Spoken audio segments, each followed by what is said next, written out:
video, gagawa tayo ng maha blanca.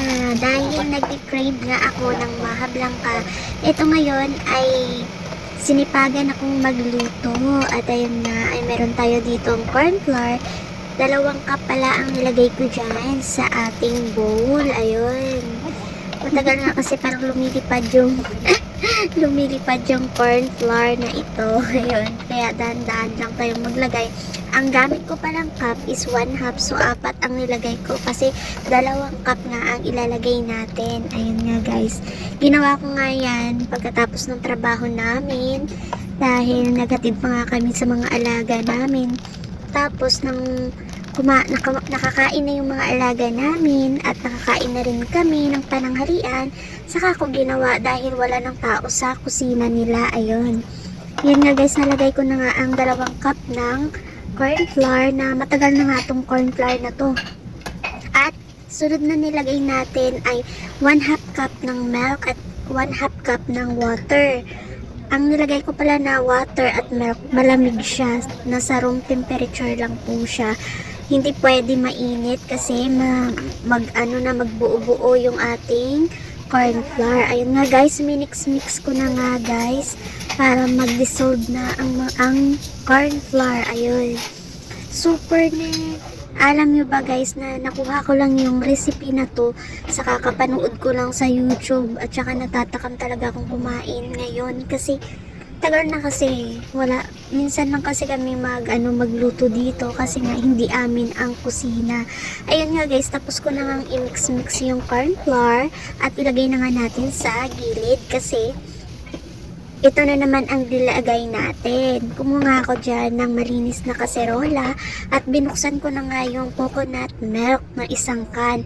At yan yung ilalagay natin dito sa empty na kaserola. Ayan.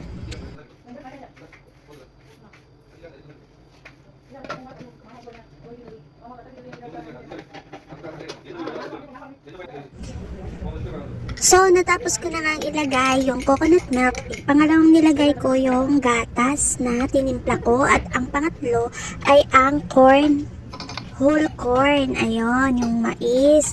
At saka yung pang-apat naman ay ang 1 can ng condensed milk. At saka minix-mix ko para maghalo na lahat-lahat. Habang nilalagay ko itong gatas na to ng condensed. Ayun.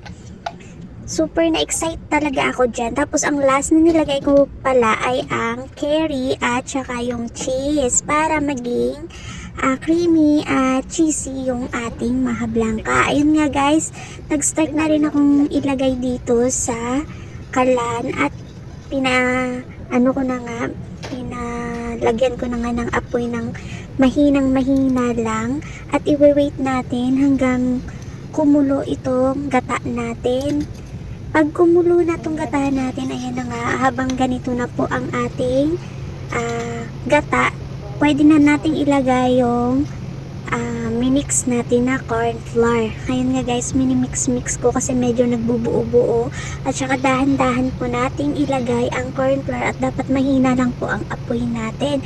Pagkalagay ko nga dyan guys, bigla siyang naging sticky na at dapat kailangan mabilis kang maghalo-halo kasi pag hindi ka mabilis baka masunog yung niluluto mo sa ilalim, pangit naman at saka hindi siya maganda pag masunog. Ayun nga guys, tingnan nyo naman, super sticky na talaga. Pero hindi ko pa siya kinuha, binalik ko pa siya ulit sa apoy para maging, kasi gusto kong maluto talaga siya at maging sticky talaga siya. Ayun nga guys, sobrang kailangan mabilis ka lang mag-mix nito at para hindi siya masunog sa ilalim at dapat yung apoy nyo ay mahinang-mahina lang po dahil mabilis lang po maluto yung corn flour. Ayun nga guys, nilagay ko nga sa gilid kasi may kinukuha ko sa gilid. Ayun nga guys, kinuha ko yung phone ko para pakita ko sa inyo kung paano ba to. Kanya na po yung itsura, sure na po, naluto na po yan. Kaya nga yan, nilipat ko na nga yan sa lagayan. Kasi super sticky na po talaga siya.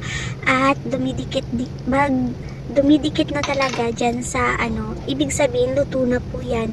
Ayan nga guys, luto na nga siya. Nilagay ko na nga siya sa lagayan. Ayun. Yung 2 cup pala ng ng corn flour ay isang ganito at isang maliit na Tupperware ang nilagyan ko. Ayun. Tingnan nyo naman, super yummy. Natatakam talaga ako kasi tagal din hindi ako nakakain ng maha blanca. At ngayon lang talaga ako nagka-time at ngayon lang nagka-oras dito sa kusina dahil busy nga ang tagaluto dito. Ayun nga guys, meron pa akong isang lagayan. Ayun, nilagay ko nga yung isa pa para dalawa sila. Ayun, tingnan nyo naman. Sarap-sarap. Super creamy. Ayan nga guys. Paanuhin pa po natin yan para maging mag-ano na siya. Tapos nilagyan ko nga po siya ng cheese sa taas. Ayun, para mayroon namang optional lang po yan. Kung gusto ninyo, yun. Pwede po kayong maglagay kung anong gusto ninyo. Kaya ako naglagay ako nga niya ng cheese kasi gusto ko talaga yung cheese. Ayun. At kung sa inyo, depende po sa inyo kung ano yung gusto nyong ilagay. Pwede rin po mani, depende po sa mga panglasa po ninyo. Pero ako, cheese po, kasi yan lang pong meron kami dito. Tsaka yan lang po ang nakaya ng budget natin. Ayan, kaya nga guys, pag nagke-crave kayo, ayun, bili na kayo at magluto dahil pag kayo nagluto, talagang masarap yan at saka may matutunan kayo. Ayun. At ang mga ingredients po ay ilalagay ko lang po sa comment section. And thank you for watching guys. Ayun nga guys, ayun na. Super creamy. Yummalicious. So, mainit pa po yan. At mamaya ko pa titikman. Mamaya, pakita ko sa inyo pag mag-ano na siya. Mag-cold na po siya. Ayan. Tingnan nyo naman. Super yummy. Sarap talagang mapapasarap ang kain mo nito. Ayun nga guys, nandito na nga ako sa may bahay namin at nag-ano na nga siya. Bumuo na nga siya at ayan, naghiwa na nga ako ng isang slice na maliit kasi natatakam ako. Gusto kong tikman. Ayun, tikman na natin. Super sarap nito guys. Ayun, takam ako eh. Ayan nga guys, kumuha na nga ako at saka kinain ko na. Ang lambot niya at saka buo, talagang sarap. Wow, yummy yummy talaga. Kaya kayo guys, ano pang hinihintay nyo? Gumawa na rin kayo ng inyong DIY maha blanca. Kain po tayo. Yum yum yum. Thank you for watching. Love you guys. Ingat po kayo. Don't forget to like and comment in my comment box. Bye bye.